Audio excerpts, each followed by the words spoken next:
Stop scrolling guys, आजचा blog अजिबात skip करू नका, खूप मजा येणार आहे. Hello everyone, welcome back to my mini blog. So कालसाठी सर्वप्रथम सर्वांना खूप सॉरी, कारण मी काल ब्लॉग अपलोड करू शकले नाही, कारण मी परवा काहीच शूट केलं नव्हतं. सो माझ्याकडे अपलोड करायला काहीच नव्हतं.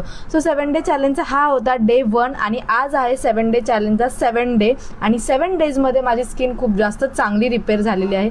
खूप पसवाले पिंपल होते, सगळे पिंपल फ्रेड झालेत आणि आता फक्त काळे डाग उरलेत. सो मी तुम्हाला आधीही सांगितलं होतं या जर्नीमध्ये खूप पेशन्स ठेवावे लागतील आणि वेळ लागेल. सो आता पिंपल तर गेलेत, आता मला हे काळे डाग रिपेअर करायचे आहेत आणि 30 डेजमध्ये ते पण जातील. ॲक्च्युली जेव्हा मी हे चॅलेंज स्टार्ट केलं होतं तेव्हा मला खूप जास्त बोर झालं होतं, कारण रोज स्किनवरती काही ना काहीतरी लावून ना कंटाळा आला होता तेच करून. पण जेव्हा मी आता याचे रिझल्ट बघते तेव्हा मला खरंच खूप छान वाटतं.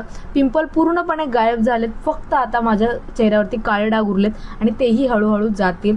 सो मी तुम्हाला जे टिप्स दिलेत ते नक्की फॉलो करा, तुमचे पण पिंपल्स गायब व्हायला मदत होईल. सो अशा प्रकारे 7 डेची जर्नी तर संपलेली आहे.